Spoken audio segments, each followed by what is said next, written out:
Barka da zuwa tashar Face Hausa 24 TV, tashar al'umma. Tofa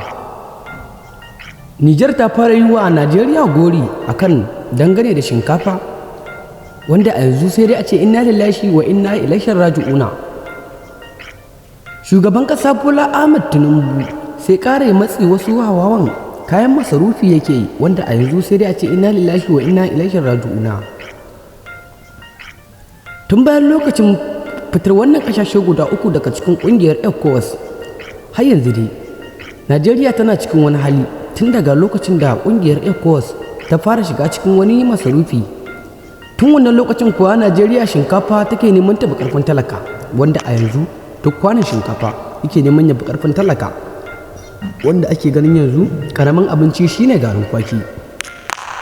wanda shi kansa garin kwakin yake neman kuwa ya fi ƙarfin talaka, wanda a yanzu sai dai a ce inna lillahi wa inna ilaihi raji'una. Masu mu dai muna fatan za ku gyara zama sannan ko za ku buɗe kunnuwanku domin jiwa kunnuwanku abin da ke faruwa, wanda muna fatan masu sauraro za ku taya mu da addu'a, wanda a yanzu ƙasa Najeriya tana cikin wani hali wanda farar shinkafa take neman tafi ƙarfin talaka, wanda a yanzu masu sauraro ko kuke ganin shugaban ƙasa Bola Ahmed Tinubu me yake taka a yanzu. Masu sauraro da kan ɗibe ku cikin haƙarshen wannan bidiyon da za mu bayyana muku a yanzu ba tare da ɓata lokaci ba. Da muna fatan da idan wannan lokacin ne ya shigar ka cikin channel din tamu mai dimbin albarka, da muna fatan zaka dangwala alamar subscribing kamar haka, sannan sai ka dangwala mana alamar ƙararrawar sanarwa domin samun cikakkun rahotannin labaran namu da kai tsaye da zarar mun dora. Sannan muna fatan idan wannan lokacin ne ya shigar ka cikin channel din tamu mai dimbin albarka, da muna fatan zaka tsaya ka saurari abin da zamu bayyana maka a yanzu ba tare da ɓata lokaci ba, musamman ma 'yan cikin ƙasar jamhuriyar Nijar da ma 'yan ƙasar Najeriya gabaki ɗaya. Wannan cikakken rahoton shine shugaban ƙasa